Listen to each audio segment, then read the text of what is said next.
Bonjour Hicham, Salut, tu vas bien? ça va et toi? Ça va bien. Alors Hicham, tu es product owner chez Speedeo, c'est bien ça? Tout à fait. Est-ce que tu peux nous expliquer ce que c'est que Speedeo, à qui ça s'adresse, quels sont vos clients, qu'est-ce que ça fait, combien vous êtes, depuis quand ça a été créé, etc. D'accord. Speedeo, c'est une start-up qui existe depuis à peu près maintenant 6 ans. Le métier de Speedeo, c'est de fournir une recommandation aux D'accord. utilisateurs. Aujourd'hui, on est spécialisé dans le monde de l'audiovisuel, donc dans tout ce qui est film, séries et contenu télé.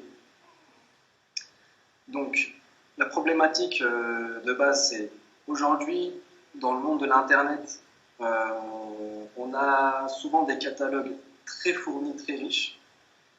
Et le challenge de Speedeo, c'est euh, fournir une recommandation pour les utilisateurs, une recommandation personnalisée, afin de les guider dans, ce, dans cette suroffre. On est d'accord. Il y en a qui ont fait le choix d'arrêter la télévision ou passer carrément à la VOD ou uniquement ça ou plus regarder qu'un seul canal. Vous arrivez un peu à proposer des suggestions sur tous ces médias-là, c'est ça? Exactement. Ok, Donc ça, c'est le cœur de métier de Speedeo. Euh, donc aujourd'hui, on est à peu près, on va dire, une trentaine. ok. On intervient de différentes manières dans ce métier. On crée des métadatas Mhm. sur chaque contenu.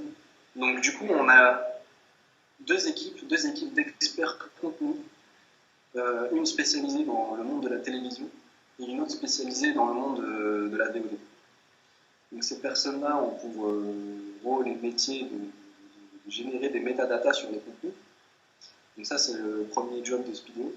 Et le deuxième job, donc, on crée à partir de ces métadatas un algorithme intelligent afin de fournir, du coup, comme je l'ai dit, aux utilisateurs une reco personnalisée et pertinente. Donc voilà, on intervient à deux moments. Donc, au niveau de la création des métadatas, générer les métadatas et aussi la génération des algos De- et pour la recommandation. Ok. Et du coup, vos utilisateurs, c'est des gens comme moi, des individus, ou vous vendez aussi votre produit en marque blanche à des chaînes de télé, à des sites de VOD, etc. Aujourd'hui, on est en B2B2C. Donc, nous, on fournit les métadatas et aussi les algos sous forme d'API. Mhm. Et nos clients aujourd'hui, comme Canal+, ou Bouygues, utilisent nos API pour leur interface. Donc, dans leur interface de SVOD ou quoi, pour leur Mhm. application, Mhm. ils vont avoir plusieurs sections où ils vont proposer de la recommandation. Et derrière, en vérité, l'algo qui tourne, en fait, c'est l'algo Speedo. C'est votre produit. D'accord.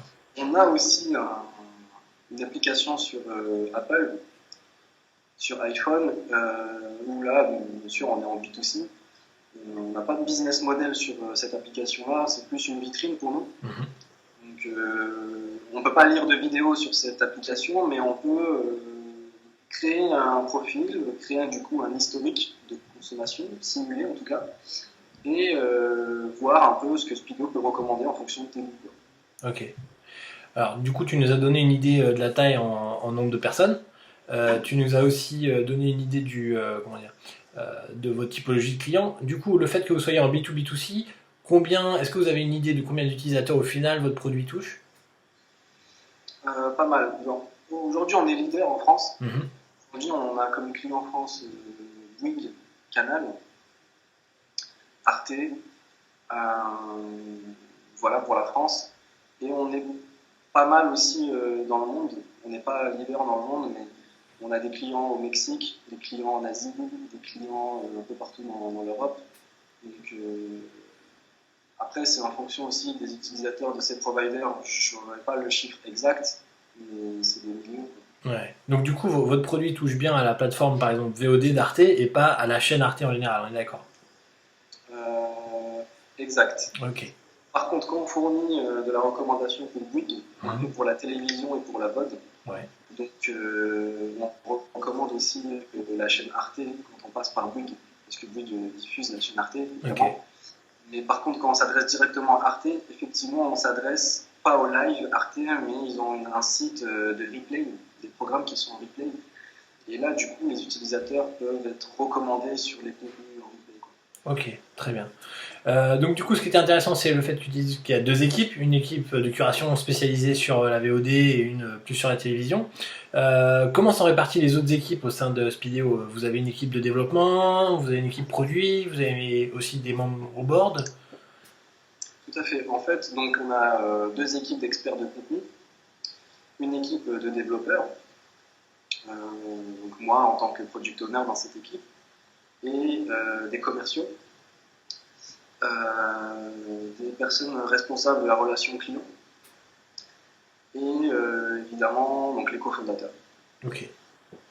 Du coup, toi aujourd'hui, tu peux nous expliquer un petit peu ton parcours, depuis combien de temps tu y travailles, et puis qu'est-ce que tu as fait potentiellement avant?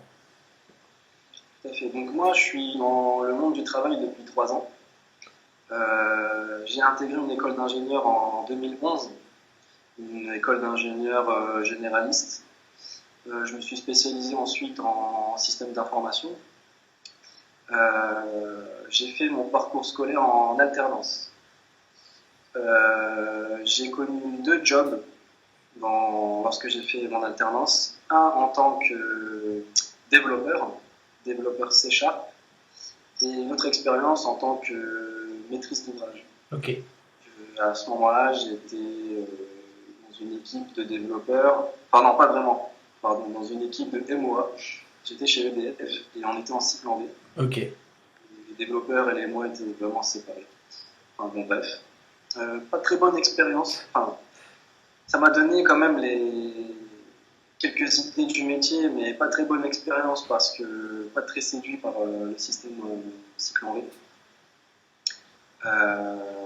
En ayant eu justement l'expérience de développeur juste avant, je trouvais ça très étrange que juste pour changer, je sais pas, une couleur sur un site ou la forme d'un bouton, il fallait attendre un an de dev. On était en fait en espèce de forfait, on embarquait dans un cycle de un an tout plein d'évolution, de correction de bugs. On pouvait espérer voir ça que dans un an, quoi. Du coup, très frustrant pour ceux qui travaillent dans ces conditions-là, mais aussi très frustrant pour les utilisateurs. Donc, voilà, donc c'est plus la méthode qui ne me convient pas. Après cette expérience-là, donc j'ai eu mon diplôme, etc. d'accord. Je me suis un peu renseigné sur tout ce qui était du coup gestion de projet, etc. Et en cherchant sur Internet, j'ai découvert l'agilité, mais c'était encore très flou pour moi. Je ne savais pas ce que c'était exactement. Ça avait l'air d'être quelque chose de révolutionnaire. C'était nouveau. Du coup, j'ai cherché les métiers autour de l'agilité, donc j'ai vu qu'il y avait le product owner, donc ça m'a séduit quand même. Donc j'ai cherché un job de product owner. Et j'ai eu la chance de trouver. Parce que avec zéro expérience, trouver un job en tant que product owner, c'est très rare. Mhm. Même si tu avais fait finalement de la MOA et du développement avant? Ouais, c'est vrai que ça m'a aidé, l'expérience et moi. Donc j'ai atterri dans une start-up qui est Recommerce Solutions, une entreprise qui récolte et revend des téléphones portables, qui récolte des téléphones portables usagés, D'accord. donc aussi en B2B, donc on passait par Bouygues et SFR pour les récolter et aussi pour les revendre derrière. Ok. Donc dans cet écosystème, on avait un système d'info, bien sûr. Et j'avais pour charge de maintenir le produit qui servait à reconditionner les téléphones. D'accord. Donc en tant que product owner, dans cette équipe de 5 développeurs, ça a été une très très bonne expérience. Très très bonne expérience parce qu'en fait, dans cette entreprise-là, j'ai eu la chance de rencontrer 2 personnes vraiment très calées dans le monde de l'agilité et dans la gestion de produits. Et c'est eux qui m'ont tout appris en fait. D'accord. C'est eux qui m'ont tout appris et m'ont vraiment bien transmis leur passion. Ok. Donc je suis resté presque 2 ans, un peu moins. Ensuite, bon, après presque 2 ans dans cette entreprise, j'ai voulu changer, évoluer, voir un peu autre chose, d'autres contextes. J'ai décidé de partir et j'ai atterri chez Speedeo, dans un poste toujours de product owner, avec quand même plus de responsabilités. Ok. Moins cadré, donc un peu plus libre. Des aspects que je vais détailler. Là aujourd'hui, je suis dans une équipe de à peu près 8 développeurs. Pourquoi un peu plus libre? Parce que aujourd'hui, j'ai pas que la casquette de product owner en vérité. Contrairement à chez WooCommerce Solutions. Aujourd'hui, je fais aussi un peu de product manager et aussi un peu d'accompagnement au changement vers un peu plus d'agilité. Ok. Donc avec tout ce que j'ai appris chez WooCommerce Solutions, j'ai appliqué tout ce que j'ai appris. Avant d'arriver chez Speedeo, en fait, ils n'avaient pas de product owner, ils arrivaient à se débrouiller sans product owner, juste avec les 2 équipes d'experts contenu et les développeurs. D'accord. Du coup, ceux qui créent le ticket, notre outil qu'on avait à l'époque, c'était Linkit. C'était les développeurs qui créaient leur propre ticket, qui géraient leur propre emploi du temps et les priorités. Et comment ils se débrouillaient, c'est que chaque développeur avait comme responsabilité un périmètre et un client. Donc on avait un développeur qui était le référent pour Canal+. Donc à chaque fois qu'il y avait plus de demandes s'adressaient directement à ce développeur. On avait notre développeur qui était le référent pour un autre client qui est Technicolor, etc. Donc c'était l'organisation avant que j'arrive. Ok. Quand je suis arrivé, évidemment, donc, quelque part, je m'insère dans cette chaîne de production entre les clients et les développeurs. Donc évidemment, il a fallu revoir un peu l'organisation. Donc moi, j'ai simplement appliqué ce que j'ai appris chez WooCommerce finalement. Donc un product owner, c'est quoi? Un product owner, c'est quelqu'un qui va faire l'interface entre le monde extérieur et les développeurs, qui va traduire tous les besoins en spécification fonctionnelle, qui va être disponible pour toute question, que ce soit des questions des clients, questions des développeurs. Question des forces de vente aussi? Aussi, oui, évidemment, qui va prioriser, qui va choisir ce qui fait passer au développement, etc. Donc c'est une autre culture, une autre façon de voir les choses. Donc j'ai dû un peu le faire petit à petit, parce que pour pas chambouler, le faire petit à petit, transformer un peu cette organisation. Ça s'est fait en 6 mois pour arriver à une organisation vraiment agile, c'est-à-dire agile dans ce qu'on entend, ce qu'on voit sur Internet, mode soit Scrum, soit Kanban, avec des créations de tickets, backlog, etc. Ok. Bon, bah, Voilà. du coup, c'est super clair. On est vraiment dans une organisation très bien réglée. On est en Kanban. Voilà, aujourd'hui, c'est moi le référent, c'est moi l'entrée, le point d'entrée pour toutes les demandes, questions. Ok. Donc du coup, au quotidien, tu travailles avec, j'imagine, à la fois le board pour tout ce qui est vision produit, roadmap, etc. Et avec les développeurs pour les sourcer dans, on va dire, l'ensemble des livrables qu'ils ont besoin pour arriver et livrer à terme. Tu parlais un petit peu de l'organisation d'avant où il y avait, entre guillemets, un développeur un peu par client. Aujourd'hui, vous essayez d'avoir un produit un petit peu plus homogène et consistant et un peu similaire pour tout le monde avec des paramétrages. Ou non, vous continuez justement cette différenciation d'un client à l'autre? C'est exactement ça le vrai challenge que j'ai dû un peu changer effectivement cette mentalité en arrivant, parce qu'effectivement en arrivant on avait des développements très spécifiques en fait par client, très spécifiques. On avait un développement très spécifique pour Canal, un développement très spécifique pour Technicolor, etc. Parce que évidemment les besoins ne sont pas les mêmes et on veut toujours satisfaire le client sans penser forcément à la qualité de notre produit.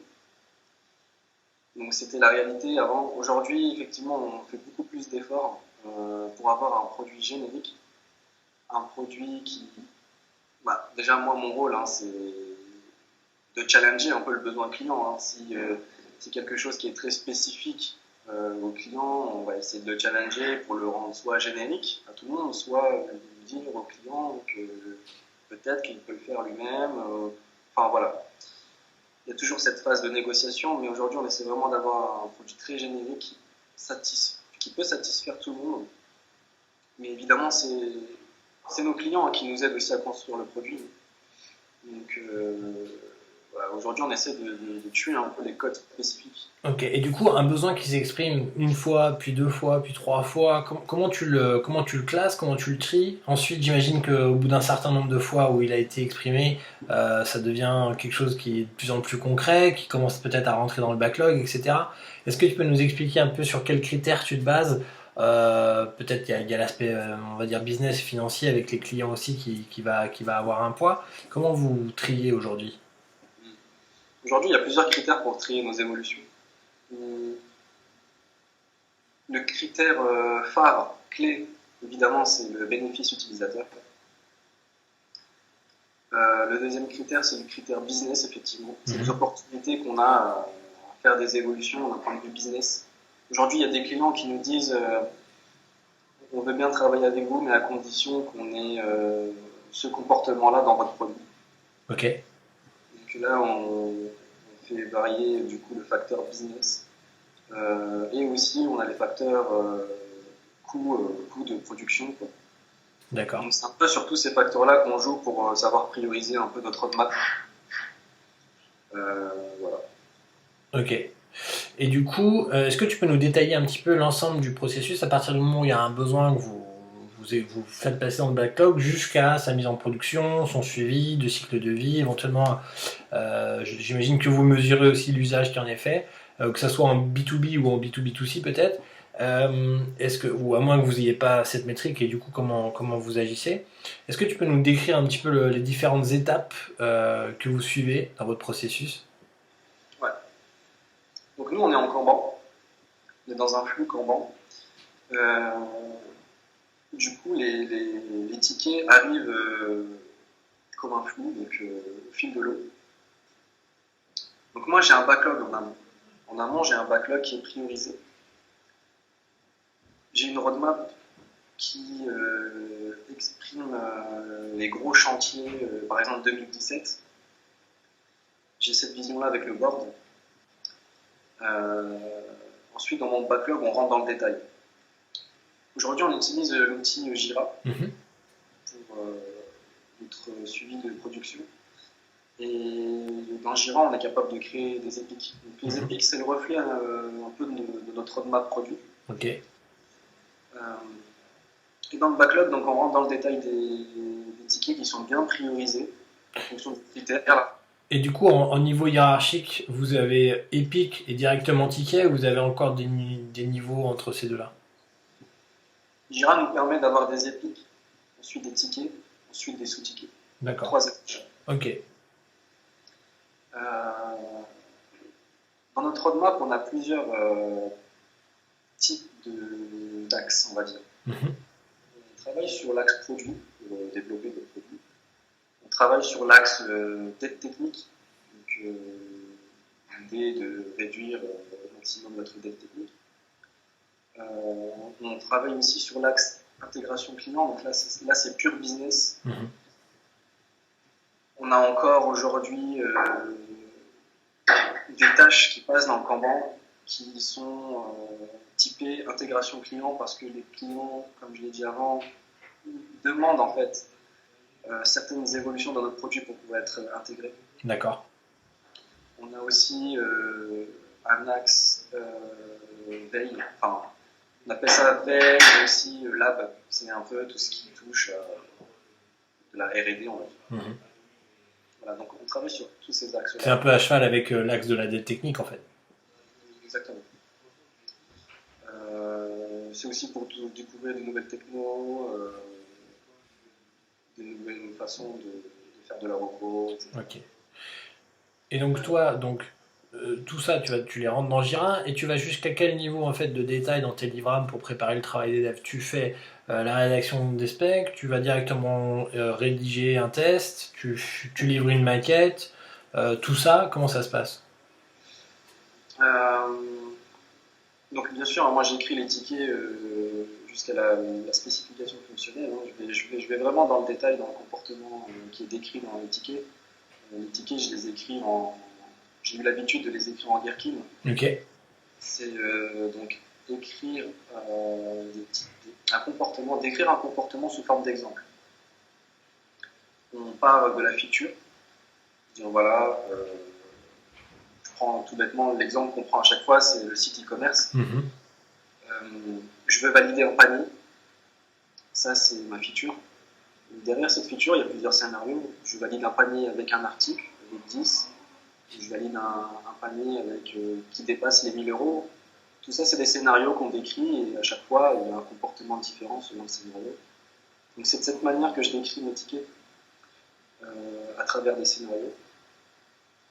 Et ce qui est très important, je trouve, enfin, c'est ce qu'on m'a appris, très important parce que un ticket doit toujours avoir un bénéfice utilisateur, doit toujours servir à quelque chose. On ne fait pas des tickets juste par plaisir parce qu'on imagine que le produit ce serait cool s'il était comme ça, mais on veut vraiment, à travers les tickets, décrire un vrai besoin utilisateur, un comportement qui existe et qui répondra à un problème réel.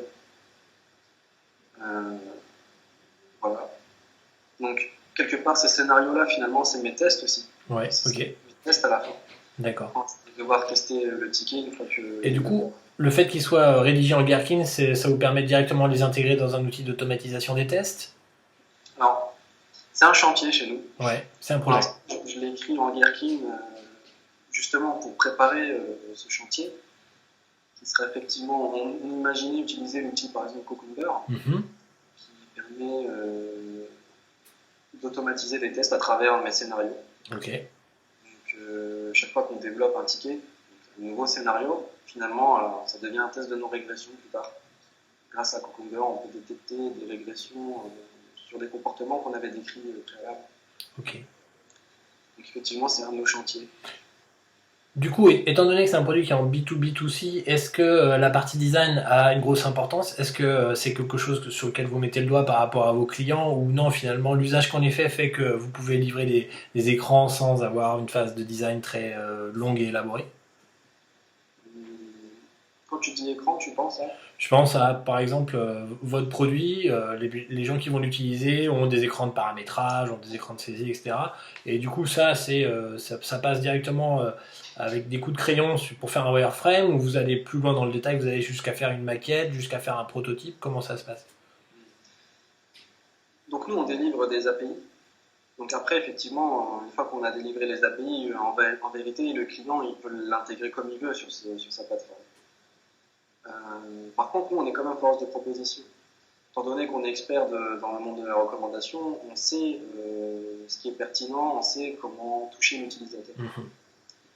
Du coup, effectivement, quand on va aller faire de la prospection, quand on va aller parler aux clients, ou même aux clients qu'on a déjà, hein, on va les conseiller évidemment, on va leur dire cette ligne de recommandation, je la verrai plus dans la homepage plutôt qu'ici, parce que c'est là que tu vas attirer plus de clics, etc. Donc oui, effectivement, on a une personne chez nous qui est responsable de la relation client et aussi de l'intégration client, qui a ce rôle de conseiller. Ok. Et du coup, par contre, votre produit, on va dire final, utilisable par l'utilisateur, par l'entreprise, c'est une API. Donc j'imagine que c'est un produit à part entière, mais qu'il y a également la documentation qui est potentiellement considérée comme un autre produit. Et puis il y a potentiellement une interface d'administration avec peut-être deux trois graphes, des choses comme ça qui permettent des métriques, qui permettent de voir l'usage qui est fait de votre API. Tout à fait. Donc nous, on fournit un package, on fournit l'API avec la documentation et des exemples d'implémentation sur leur site. On fournit aussi, on a un autre produit qui est fourni avec l'API de recommandation, c'est des produits métriques. Donc on fournit plusieurs KPI transformation, arrive aussi à voir un peu les habitudes de consommation sur la plateforme. Ok. Ouais, par exemple, sur ma plateforme, les utilisateurs en ce moment, donc cette semaine, consomment plus de films d'action que de films de romance, par exemple. Ok. Ça, c'est des données qu'on sait remonter. Voilà, donc c'est un package, on fournit tout ça. Donc des métriques, la recommandation, de la documentation. Et c'est toi qui fais la spécification des 3 produits ou vous êtes divisé un petit peu le travail en interne et il y a une personne qui bosse sur la doc, une personne sur l'API et une personne sur les outils de métrique? Moi, je travaille aujourd'hui sur les 3. D'accord. Puis en ce moment, en tout cas, on bosse plus sur la reco. Sur l'algo en lui-même? Exactement. Aujourd'hui, notre produit de métrique est assez stable et fait le job. Pour l'instant, on le laisse. Ok. On attaquera plutôt au deuxième semestre 2017. Aujourd'hui, on est vraiment très concentré sur la reco. Alors justement, j'imagine que pour que ça marche, il faut aussi que vous ayez un input qui soit, on va dire, d'une certaine taille pour pouvoir faire passer votre algo dessus et ensuite fournir en retour une recommandation. C'est un petit peu un business donnant-donnant. Comment ça se passe avec vos clients? Est-ce qu'ils comprennent bien l'enjeu de plus ils vont vous transmettre de données, plus vous allez pouvoir leur fournir une réponse, on va dire, de qualité? C'est vrai que parfois, ça peut poser problème. En fait, plus on a d'infos sur le comportement des utilisateurs, et plus on saura faire une recommandation pertinente. Nous, aujourd'hui, on est capable d'interpréter lorsque l'utilisateur consomme un contenu, lorsqu'il le consulte, lorsqu'il recherche dessus, lorsqu'il est en train de le regarder, il n'a pas été jusqu'au bout. D'accord. Ça, c'est des comportements qu'on sait interpréter. Mais par contre, évidemment, si le client ne l'envoie pas, c'est sûr qu'on perdra en qualité de recours. Mais on arrive toujours à les convaincre qu'il nous faut au moins quelques infos. Ok. Évidemment, la reco, c'est l'enjeu de la reco finalement. Ok. Il y a de plus en plus d'applications sur de la recommandation ou du suivi de séries, de films ou autres. Notamment, je pense aux séries. Des applis qui te permettent de savoir quand est-ce qu'arrive le prochain épisode de telle série, est-ce que tu les as tous vus, si tu aimes telle série, potentiellement tu vas aimer telle autre. Est-ce que pour vous, c'est des clients potentiels, ces gens-là? C'est des gens qui cherchent un peu aussi à avoir des billes et à utiliser votre technologie pour pouvoir eux-mêmes faire de la reco sur leur truc, ou ils ont intégré leur propre solution? Il y a des clients qui ont intégré leur propre solution aujourd'hui. Un exemple flagrant, c'est Netflix. D'accord. Netflix aujourd'hui a développé son moteur de recommandation lui-même. Sur leur site, on peut avoir de la recommandation personnalisée, on peut avoir de la recommandation contenu à contenu. Donc c'est tout ce que nous aussi on propose. Ils l'ont développé eux-mêmes. Okay. Après, c'est une question d'algo. Est-ce que l'algo qu'ils ont mis en place est la plus pertinente ou pas? Ok. Et ça, finalement, qu'est-ce qui varie d'un algo à l'autre? C'est, on va dire, une vision de l'univers qui nous entoure, une façon de le comprendre, ou non, finalement, c'est des choses très terre à terre, et plus on a de métriques, plus on pourra faire un algo fin et précis. Ce qu'il faut savoir, c'est qu'il dans le monde de la reco, il y a deux façons de faire de la reco. Soit on passe par la sémantique, c'est ce que nous on fait, soit on passe par le collaborative filtering. C'est simple, Amazon fait du collaborative filtering. Sur Amazon, quand tu vas acheter par exemple un smartphone, en dessous il va te dire tous ceux qui ont acheté ce smartphone ont aussi acheté cet accessoire à selfie. Ça, c'est basé sur les stats. C'est tous ceux qui ont fait une consommation sur cet objet ont aussi cliqué ou acheté cet objet-là. Ça, c'est des recos basés sur les stats. C'est pas une recommandation personnelle parce que on se base sur une moyenne de clics. Donc c'est pas forcément ce qui va te plaire. Donc ça, c'est le côté des avantages d'avoir cette façon de faire. Netflix et Speedeo, eux, se basent sur la sémantique. C'est-à-dire que avant de faire tourner l'algo de reco, on va générer des métadatas sur les contenus. On va dire que tel contenu il est plutôt film d'action avec tel acteur qui a été produit dans les années 2000. Tout ça, c'est des informations qu'on génère, qu'on arrive à avoir d'une certaine manière. Et avec ces informations-là, on va créer des liens. On va créer des liens entre les films et des liens entre les utilisateurs et les contenus. Un utilisateur qui a l'habitude de consommer des films de comédie dramatique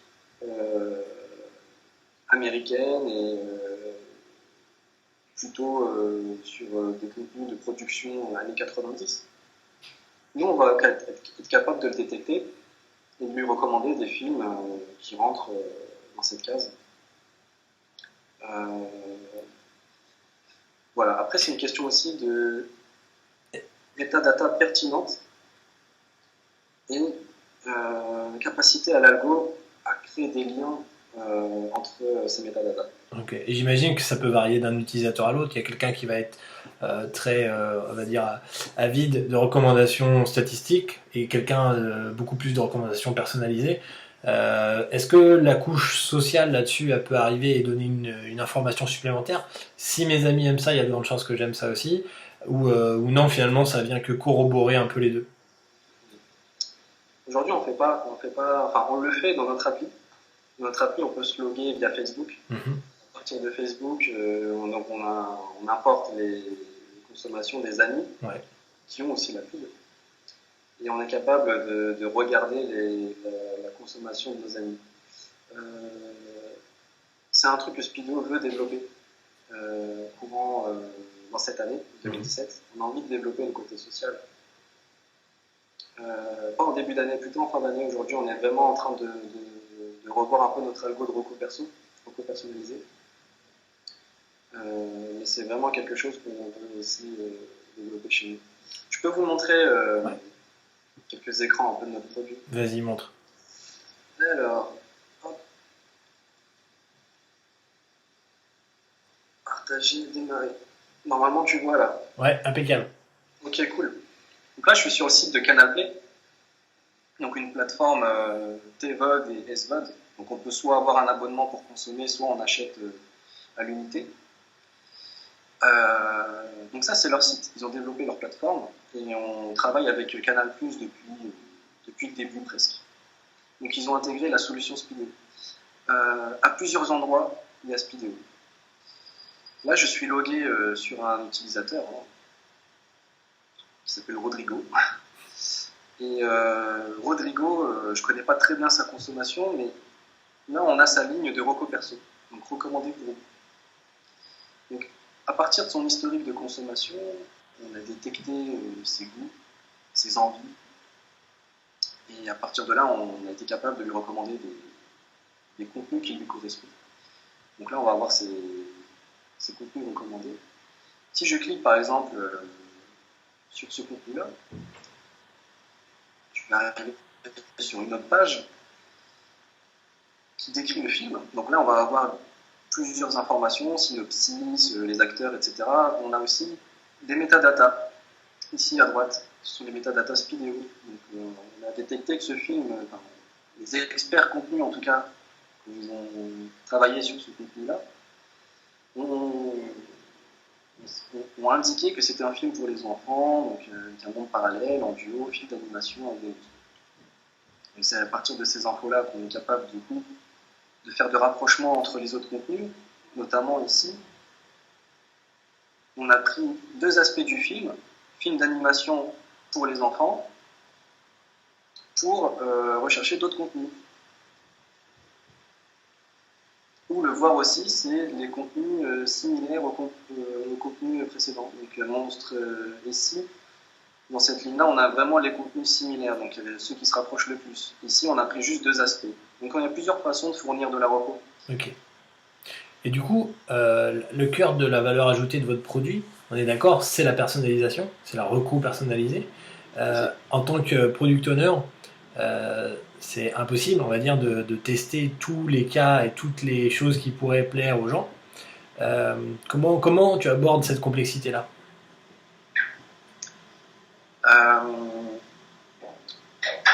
Nous, on a plusieurs façons de le faire. On a déjà des personas qui sont déjà très réglés. Hein. On a des types de profils dans notre carnet, des types de profils typiques. Hein. Dans un foyer, on peut avoir des enfants, un adulte. Et on a ce genre de persona. mais aussi on est capable d'aller chercher des consommations de production, des consommations faites, c'est-à-dire récupérer un utilisateur de Canal Play, prendre sa consommation et faire tourner la loi dessus. Et du coup, c'est là que vous voyez si en gros ça correspond, ça match, c'est crédible comme résultat ou pas du tout, c'est ça? Exactement. On fait aussi de l'A/B testing, on essaie de comparer deux populations pour voir les résultats. On arrive à récolter ensuite le comportement des utilisateurs en fonction des deux algos, par exemple. D'accord. Là, je vais montrer aussi autre chose. Ça, c'est un site qu'on a développé en interne dans le but de faire des démos justement de présentation aux clients. On l'a développé dans le cadre du CES qui a eu lieu là, il y a quelques jours à Las Vegas. Donc ça nous a servi de démo sur des stands là-bas. Sur cette démo, on voit surtout la partie reco personnalisée. Quand je parlais de personnages, en fait, on en a mis quelques-uns en dessous. Donc Emma, James, David, c'est des personnages qui ont un historique différent à chaque fois. Okay. Ou alors on peut en créer un directement ici. Donc, supposons qu'on prend James, qui est un enfant, qui consomme des contenus enfants. Donc en bas, on voit, dans la ligne du bas, son historique, sa consommation. Okay. Donc Yu-Gi-Oh, Pokémon, The Legend of Korra. Et ce qu'on voit ensuite ici sur l'écran, c'est tous les autres programmes. Là, c'est des programmes télé, classés par chaîne, des programmes américains. Et si je veux, je peux supprimer ça de mon historique et rajouter un autre. Et du coup, c'est juste une démo. Hein. Là, au maximum, je peux mettre que 3 contenus, mais c'est juste une démo. Quand je clique sur la flèche, je vais voir plusieurs choses. Je vais voir l'empreinte sémantique de l'utilisateur. Donc, à partir des 3 contenus de son historique, je suis capable de détecter que c'est quelqu'un qui est plus orienté contenu romance, fantastique pour les enfants avec des amis, etc. Donc, c'est les boules qu'on voit autour du personnage. Et à gauche, c'est toutes les thématiques de son historique. Okay. Quand je clique sur les petits boutons en dessous, j'ai la reco perso pour ce user. Et à chaque fois, je vois les liens entre le contenu et son historique. C'est les boules avec les traits. Le premier cercle à l'intérieur, c'était son historique, c'était son empreinte sémantique, pardon. Et les boules à l'extérieur, c'est l'empreinte sémantique du contenu. Okay. Et on voit que on m'a recommandé ce contenu parce que dans mon historique, j'avais amis, fantastique. Et finalement, ce qui va potentiellement intéresser les plateformes de VOD, les chaînes, etc., c'est potentiellement le fait de pouvoir faire de la prévision et se dire, voilà, on a tant de personnes qui ont aimé ce contenu-là, il y a tant de personnes qui suivent habituellement tel truc, on attend une audience à peu près de telle taille. Majoritairement, elles vivent encore sur le modèle de la publicité. Est-ce que c'est des stats qu'elles peuvent annoncer à leurs annonceurs et dire, voilà, si vous mettez votre annonce à ce moment-là, vous allez toucher une population de tel type qui va être, on va dire, à peu près à l'écoute. Est-ce que c'est ça finalement la valeur ajoutée pour eux? Pour les utilisateurs, ça va être la reco. Pour vous, ça va être le fait de remplir le besoin d'un client. Et pour le client, ça va être de pouvoir mieux vendre de la publicité, on est d'accord? C'est exactement ça. C'est exactement ça. Le responsable, par exemple, d'une plateforme SVOD qui a pour responsabilité d'enrichir le catalogue, il peut utiliser les métriques vidéo pour dire, voilà, moi, sur ma plateforme, je remarque que les utilisateurs ont l'habitude de consommer des films d'horreur, par exemple. C'est un peu bizarre, mais pourquoi pas. Voilà, j'ai une population sur ma plateforme où leur kiff, c'est les films d'horreur.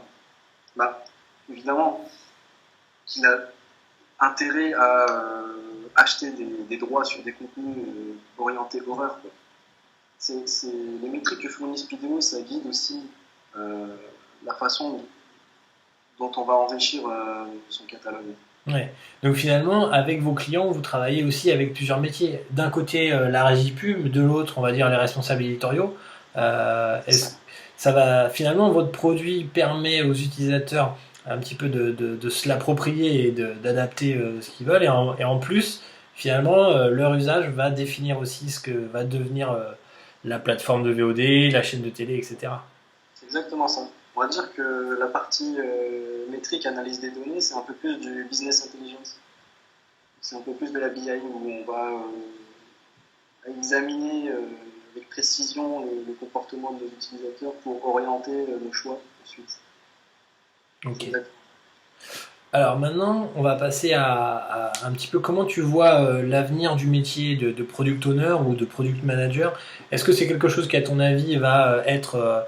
là, par exemple, on est sur un produit qui est très spécifique, qui est très précis, pointu, technologique, avec une dimension analytics assez forte. Est-ce que ça va de plus en plus vers là ou non, au contraire, il faut continuer d'avoir un peu cette dimension acteur qui parle avec différentes personnes, différents métiers, différents niveaux hiérarchiques, etc. Euh, Notre orientation qu'on vise en 2017, c'est d'avoir le produit le plus générique possible. Aujourd'hui, on est très spécialisé dans l'audiovisuel, le monde de la voix, des télévisions. Demain, on aimerait fournir un algo de reco capable de recommander n'importe quoi. D'accord. Donc de la musique, de l'image. Exactement. À partir, toujours bien sûr, de la sémantique. Donc, il y aura toujours cette partie il faut générer des métadatas, soit fait par Speedo, soit fait par un tiers. Mais nous, on aimerait avoir l'algo le plus générique possible. Ça, c'est notre objectif en 2017. Et du coup, travailler main dans la main avec aussi des personnes qui génèrent en fait ces métadatas. Parce qu'on ne sera pas capable à chaque fois de le faire dans certains domaines, je sais pas, le vin ou le chocolat, où on n'a pas d'expert vin chocolat, on va à un moment donné travailler main dans la main avec d'autres personnes en partenariat. Quoi. Mais l'idée c'est ça, c'est de fournir des outils pour générer ces métadatas. Okay. Et un algo très générique. C'est finalement là votre point un petit peu de contention, c'est finalement vous ne pourrez pas scaler plus votre activité sans avoir plus de contributions au niveau des métadonnées. Quoi. Exactement. Okay. Aujourd'hui, nous, en interne, on a nos équipes d'experts en VOD et en télévision.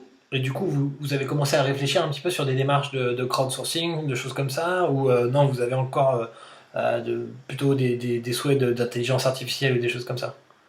Non, aujourd'hui, on a des clients qui sont très demandeurs. Ils veulent vraiment s'approprier l'outil et ils limitent l'avoir en SAS, c'est-à-dire nous, on fournit un outil clé en main qui va permettre au client en fait, qui a déjà ses experts en interne. Ou une communauté. Une communauté qui emporteront leurs mots-clés, leurs sémantiques, qui indexeront eux-mêmes leurs propres objets, le contenu. Ils veulent vraiment s'approprier l'outil. On a des clients qui sont très demandeurs de cette solution. Mais finalement, plutôt sur de l'humain plutôt que sur l'intelligence artificielle, on est d'accord? Oui, mais peut-être que dans certains domaines, on pourra faire de l'intelligence artificielle. Aujourd'hui, sur le monde de la VOD, on est très sceptique parce que, quelque part, les mots qu'on génère autour d'un film, voilà, c'est le sentiment qu'on a quand on regarde un film, voilà, ça m'a généré de la peur, donc je vais plus le mettre dans cette catégorie. Avec une intelligence artificielle, c'est très difficile d'analyser les scènes et de les interpréter.